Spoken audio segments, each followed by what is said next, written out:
Before I begin this story, let me ask you something. Have you ever had someone knock at your door in the middle of the night when the world outside was completely silent? What would you do?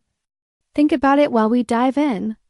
And don't forget, if you enjoy these late night confessions, make sure to subscribe, hit the like button, and leave a comment about what you would have done. Your support keeps these stories alive. Now, let me take you back to that night. The house was still. That kind of stillness that makes every tick of the clock sound louder than it should. Every breath feel heavier than normal. I just turned off the lamp and closed my eyes when it happened. Knock, knock. I froze. The sound came sharp and sudden, echoing down the hallway. At first, I thought I was dreaming, but then it came again. Louder, more urgent. I sat up, heart racing, and glanced at the clock. Midnight, exactly midnight. My chest tightened. Who would come to my door at such an hour? A dozen thoughts ran through my head. A stranger? Trouble? A mistake? I hesitated, straining to hear anything else, the creak of footsteps, the rustle of movement, but the night was silent. I pulled my robe tighter around me and crept toward the front door. Every step across the wooden floor seemed to echo through the house. My fingers trembled as I reached for the handle. The knocks came again, faster this time, almost desperate. I swallowed hard, whispering to myself, "Stay calm. Just stay calm." And then, slowly, I opened the door. There he was, Dot, my son. He stood in the glow of the porch light, pale and unsteady, his eyes shadowed with something I couldn't name. Relief and confusion collided inside me all at once. "Mom," he whispered. Just that. No explanation. My heart clenched at the sight of him. His hair was messy, his clothes wrinkled, and his hands shook slightly as if he'd been out in the cold far too long. "What on earth are you doing here? It's midnight." My voice came out sharper than I intended, but underneath was nothing but worry. He didn't answer. He just looked at me for a moment, his lips parting as though to speak, then closing again. His silence said more than words could. Something was terribly wrong. I stepped aside. "Come in." He hesitated just for a second, then moved past me into the familiar warmth of the house. The door clicked shut behind us, and for a moment the air seemed to thicken. I could feel his unease radiating like heat. He didn't take off his jacket. He didn't sit down. He just stood there, staring at the floor as if unsure he belonged here at all. I searched his face, trying to find answers in the lines of tension around his eyes, the way his jaw tightened. But I couldn't. All I could see was my son, older now, heavier with burdens, and somehow still the boy I remembered. "Talk to me," I urged softly, but he only shook his head, stepping deeper into the living room, lowering himself onto the couch like a man carrying the weight of the world.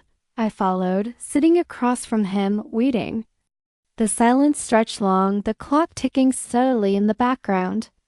My mind drifted back to years ago when nights like this meant he couldn't sleep from bad dreams, when he'd knock at my bedroom door just to crawl into my arms. But this wasn't that. This was something else. Something darker. Finally, he ran a hand over his face and let out a shaky breath. I didn't know where else to go. The words were soft, but they cut through me like a knife. I wanted to press him for more, to demand answers, but something in his expression stopped me. His eyes were glassy, almost haunted, as if whatever had brought him here was too heavy to speak aloud. So I just nodded, trying to steady my own voice. "You're here now. That's all that matters." And even as I said it, I felt the chill of uncertainty creep through me. Because I knew, deep down, that midnight knocks never come without reason. That night, as I sat across from my son in the dim glow of the lamp, I realized something had shifted. The air between us was heavy, the silence alive with things unsaid. Whatever had brought him here, it was only the beginning, and somehow I knew. Nothing would ever be the same, and before we move into what happened next, tell me in the comments, have you ever had someone show up at your door in the middle of the night? I read every single story you share. And if you haven't already, make sure to subscribe and turn on notifications because what happens in the next chapter is even darker. Previously, my son showed up at my door in the dead of night, pale, trembling, unable to explain why. He only said one thing, I didn't know where else to go. Now, before we continue, let me ask you, if someone you loved, someone you've grown distant from, suddenly returned to you at midnight, would you let them back in without hesitation? Drop your thoughts in the comments while we step back in time. Because to understand what happened that night, you need to know the shadows that already lingered between us. As I sat across from him in the quiet glow of the lamp, memories started to bleed into the room. Memories I had tucked away, telling myself they no longer mattered. But they did. They always had. I remembered the boy he once was, laughing freely, asking endless questions, always running to me with scraped knees and wide eyes. He used to cling to me like I was his whole world, and then, slowly, almost without me noticing, that closeness slipped away. It started in his teenage years. The arguments, the slammed doors, the secrets I was never allowed to know. He wanted independence, freedom, distance. I wanted to protect him, guide him, keep him safe. Neither of us won. The bond we once had cracked, and then cracked again. By the time he was grown, the distance between us wasn't just physical, it was emotional. He stopped coming home for holidays, phone calls grew shorter. Sometimes weeks went by without a single word. I tried not to take it personally. Parents are supposed to let their children go, aren't they? But inside, it hurt. It hurt more than I ever admitted, even to myself, and now, here he was, sitting on my couch, silent, broken, like time had circled back, but with years of strain hanging the air between us. I wanted to reach for him to bridge the gap, but my mind kept flashing through the years we'd lost. The birthday he didn't call, the graduation I only saw through a photo someone else posted, the arguments that ended with, "You'll never understand me," and maybe he was right. Maybe I never truly did. His presence now felt like both a gift and a punishment. A gift because he had come back. A punishment because I didn't know why. I leaned forward, my voice softer this time. Why tonight? Why now? He shifted, rubbing his palms together. He still wouldn't meet my eyes. It's complicated. The words stung. Not because he said them, but because I'd heard them before. 100 times. Every time I had asked him what was wrong as a teenager. Every time I had pressed him to open up. It's complicated. A wall between us always, but there was something different in the way he said it now. A tremor, a weight, and I realized this wasn't just another teenage excuse. This was real. This was dangerous. I felt my chest tighten. My instincts screamed that whatever he had gotten himself into, whatever shadow followed him here, it wasn't just his anymore. By letting him in tonight, I had let the shadow in too. I looked at him carefully. His eyes were red-rimmed, his face tired. I wondered when he last slept, when he last ate, when he last felt safe. The silence between us wasn't empty anymore. It was full. Full of the past, full of regret, full of all the words we had never said to each other, and I couldn't help but think, if I had done things differently, would we even be here right now? He finally glanced at me just for a moment, and in that brief connection, I saw the boy I used to know buried under the man he had become. And in that moment, I knew no matter what he was about to tell me, no matter how dark or complicated, I couldn't turn away because he was my son, and this time, I wasn't going to let him slip away again. Before we move on, what do you think is hiding behind his silence? A mistake? A secret? Something darker? Comment your guess below. And let's see who comes closest. Previously. My son showed up at my door at midnight, fragile and shaken. He sat in silence while old memories of our fractured past came rushing back to me. And still he refused to explain why he had come. Before I share what finally broke that silence, let me ask you something. Have you ever held back a truth for so long it felt like it was eating you alive? Tell me in the comments if you've ever kept a secret too heavy to say out loud. Now. Let me take you back to that night. The lamp cast a dim glow across the room, stretching shadows across the walls. My son sat hunched on the couch, his elbows resting on his knees, staring down at his hands like the answers to everything were written on his palms. I watched him carefully. His chest rose and fell with uneven breaths. Every so often his jaw clenched, then released, as though he was wrestling with words that refused to leave his mouth. The silence between us wasn't just uncomfortable, it was suffocating. I wanted to reach out, to shake him, to demand he tell me what had brought him here. But something inside me whispered, let him come to it on his own. Minutes stretched on. The ticking clock grew louder. And then finally he spoke. It's bad, Mom. Just those 3 words. But they sank deep, chilling me more than a full confession might have. My throat tightened. Bad how? He shook his head, refusing to look at me. You don't want to know. I leaned closer, my voice steady but soft.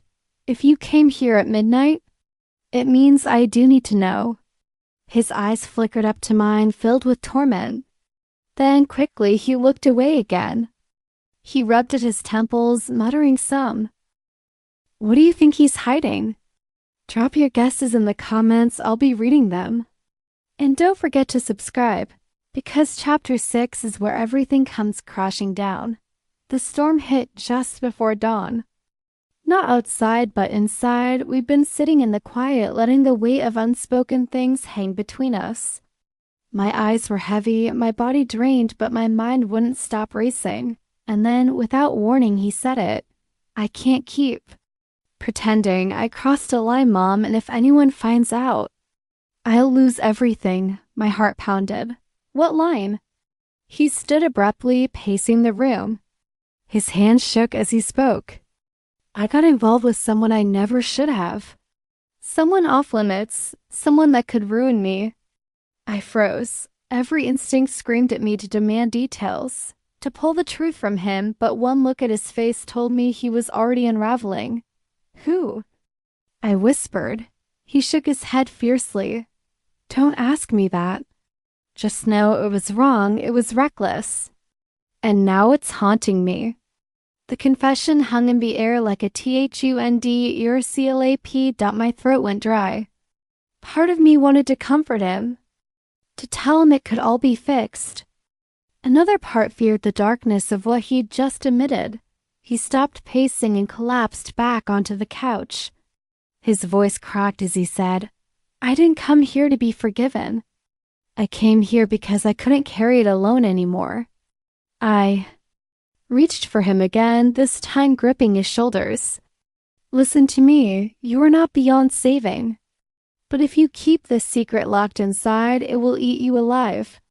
His eyes brimmed with tears. And if I let it out, it'll destroy me. In that moment, something inside me shattered. The son I thought I knew was gone, replaced by a man drowning in guilt and secrecy. And I realized I wasn't just his. Neither anymore. I was his only lifeline. He broke then, sobbing against me the way he hadn't since he was a child. And as I held him, my own tears fell. Not just for him, but for us, because this bond, this night, would never be the same again. Breaking point had come. And nothing could put us back together the way we were before. Do you believe some secrets are better left buried, or should the truth always come out? Comment below, I want to know your thoughts.